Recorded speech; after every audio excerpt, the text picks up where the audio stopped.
What is going on, everybody, and welcome back to episode number 11 of Button Bounces back at F1 2015 career mode. And I'm coming out here straight away with an apology because, like an absolute moron, I forgot to press record and I was doing the qualifying, and unfortunately there's no way back to go back, redo it. You just have to go straight into the race. I'm super glad that I checked after qualifying, otherwise I would have missed out the whole race completely. But you'll notice actually today's video is kind of short, and that is because there is some absolute madness in this race that you're about to see. You're going to see the whole race up to the point of the crazy incident, so look out for that on lap 2. Well, I say look out, there's no way you are possibly going to be missing it. One thing I do want to say, there is quite a lot I need to talk about in today's episode, which is why I'm sort of talking over the commentators, which is something that I haven't really done for the last couple of episodes. But firstly, we hit over 250 subscribers now. I think we're on 251. Thank you all. Thank you guys so much for the support on the channel.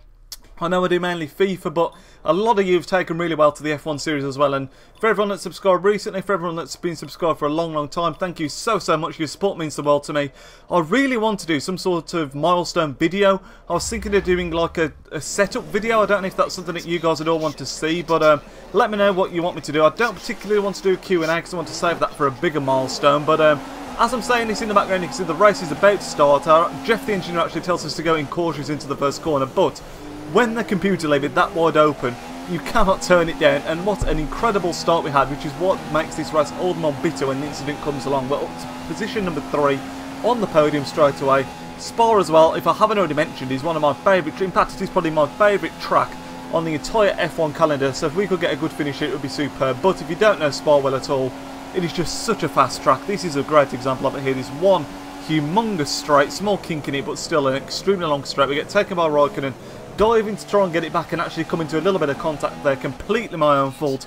I was trying to sort of, after he got past us on the straight, I just wanted to get back in front of him, try and build up a gap, and we get super lucky because we take no damage at all.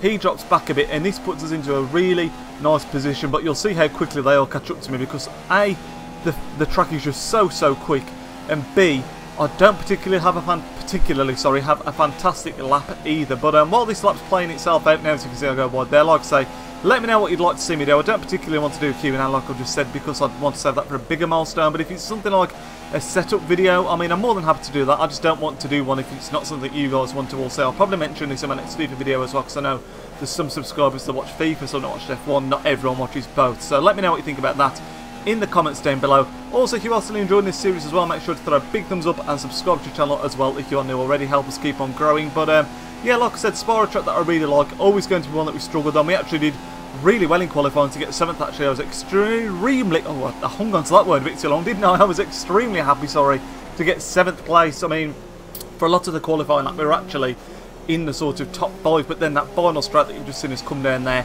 everyone just seems to reel us in, and if you look behind straight away, I can see, I mean, look at that Raikkonen, I think it is, that's behind me, right up my backside after we pulled out such a lead after the incident. It's crazy how quick this track is, and we've got Monza next as well, which is another pretty quick track, it's fair to say. But this is where the incident's coming. Now we're going to cut into a couple of replays, so you'll see there's lots of different angles here, because I am convinced this is not my fault. Here's the first angle of it on the replay.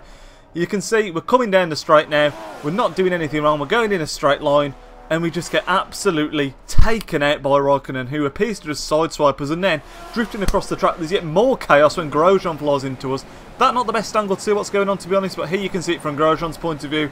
He's just bombing along nicely. I don't know what the whole wheel twitching thing was there, but oh my god, that is an absolutely huge crash. This time from Raikkonen's point of view, and this is the one that makes him guilty in my opinion, because look at that, I'm just going through, and he just like, he's twitching and twitches into us, completely cleans us out and ruins our race. This time this is from our point of view from the outside, so you can see again we stay true, and this is another one that doesn't look good on Raikkonen because he just completely swipes into us. I mean, I had an incident in the first race of the career mode at Australia where it was kind of my fault, where I went to cross into Ricciardo, but I'm convinced here I don't do anything wrong at all. I just hold my line, he comes across, absolutely cleans me out.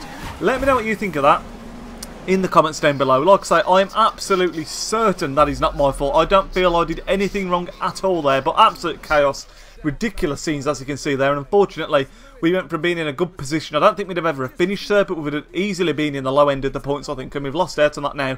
The one positive we can take, Grosjean, who's someone that is sort of fighting with us in the championship, also got a DNF because of the same incident, because like I say, he was ploughed into me. He actually came behind us somehow. I don't know how we're ahead of Massa and Grosjean. Well, Massa, another one as well, sort of competing with us a little bit to an extent, so that it was nice to see at least two of the drivers that were fighting in the drivers' standings with also go out. But like I say, absolute chaos in the race. Real shame that it had to end that way, because it looked like we'd been nailed on to get some points, and that just wasn't able to be the case. But anyway, like I said before, hope you enjoyed the video. Next episode will be at Monza, where hopefully we can have a little bit more luck. I will speak to you all in that one. Nidge out.